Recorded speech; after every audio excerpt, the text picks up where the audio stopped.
Nos ancêtres les Gaulois. Une phrase qui a marqué des générations d'écoliers, pourtant cette idée d'une Gaule comme première patrie française est une invention du 19e siècle. En réalité, la Gaule n'est absolument pas un pays uni mais homogène, mais un ensemble de peuples aux cultures et aux langues extrêmement variées. Donc ces peuples, ces cultures ont été conquises par Rome en -52 avant notre ère. Alors, pourquoi en faire le point de départ de la création de la France ou de la nation française? Eh bien, après la défaite de 1870, la Troisième République cherche à renforcer le sentiment d'appartenance nationale.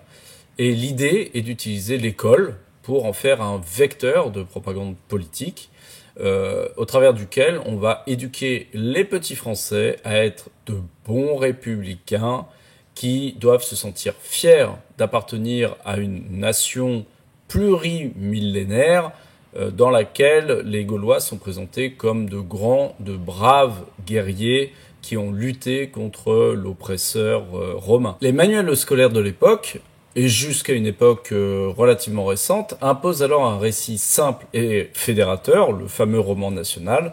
Les petits Français descendraient tous des Gaulois. Vercingétorix devient un héros national, symbole de résistance, même si en réalité, eh bien, il a perdu.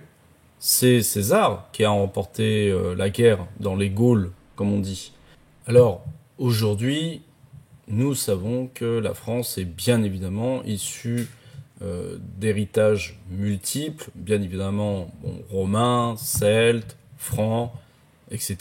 Il y en a énormément. C'est bien ça le problème, et c'est ça qui embête d'ailleurs les nationalistes.